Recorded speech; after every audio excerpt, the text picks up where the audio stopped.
Bismillahirrahmanirrahim və bihi nəstəin və huvə xeyrun nasirin və mu'in. Biz ötən dərsimizdə Ərəbistana bütpərəstliyin necə gəlməsi barədə Əmr ibn Luhey adlı bir Xuzaə qəbiləsi sakininin Şam vilayətindən bütpərəstliyi Ərəbistana gətirməsini qeyd elədik.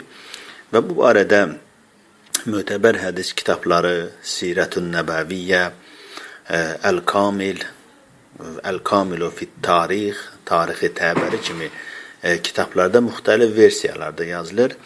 Bəzi mənbələr yazılır ki, bəzi ilk dəfə bütpərəstliyi Ərəbistana Əmr ibn Qəssa adlı biri gətirib və digər mənbədə göstərir ki, əslində bütpərəstliyin yayılmasının səbəbi tamam başqa bir məsələ olur. Belə ki, onlar qeyd edirlər ki, İsmail evladları Ərəbistan, Hicazın, daha doğrusu Məkkə, indiki Məkkə ərazisində yaşadıkları və saylarının artması ilə bağlı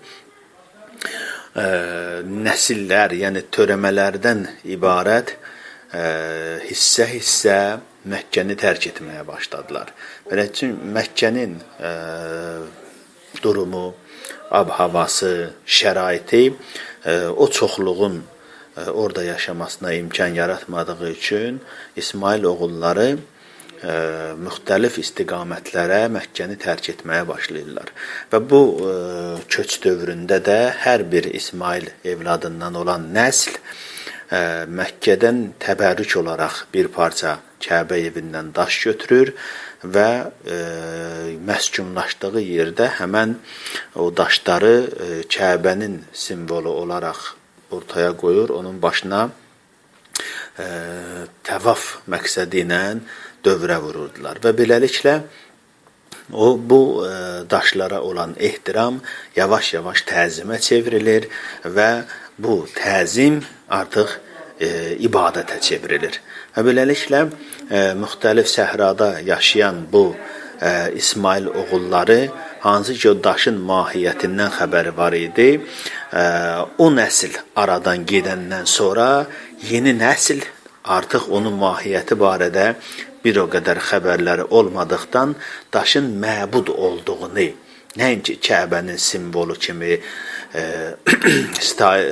ehtiram olunması, daşın məbudluğunu qəbul etdilər və başladılar o daşlara ibadət eləməyə və bununla da daşa pərəstiş eləmək yavaş-yavaş ərəb cəmiyyəti arasında yayılmağa başladı. Bundan sonra artıq ərəblər səhralarda, dəniz kənarlarında və başqa getdikləri yerdə gördükləri rəngli, maraqlı, cazibəli daşları götürüb öz qəbilələrinə gətirirdilər və onlara sitayiş etməyə başlayırdılar. Və yavaş-yavaş artıq o daşları Allahla öz aralarında bir vasitə kimi qərar vermək əvəzinə o daşlara birbaşa sitayiş eləməyə başladılar. Və bununla da Ərəbistanda bütpərəstliyin yayılması prosesi başladı. Və bununla da elə bil ki, İsmailin gətirdiyi din ərəb qəbilələri arasında aradan gedib, onun yerinə batil bir din, küfr və zəlalətlə dolu bütpərəstlik əmələ gəlməyə başladı. Bundan sonra artıq Quran-ı Kərimin dediyi, Quran-ı Kərimin vurğuladığı cürbəcür bütlər meydana gəldi. Hansı ki, onlardan deyək ki, Səva adlı büt vardı, Vədd adlı, Yağus adlı, Yəuq adlı, Nəsr adlı, belə bütlər vardı ki, cürbəcür qəbilələr hər kəs öz qəbiləsində bu bütlərdən birinə daha çox ehtiram qoyub, onları sitayiş eləməyə başlamışdılar.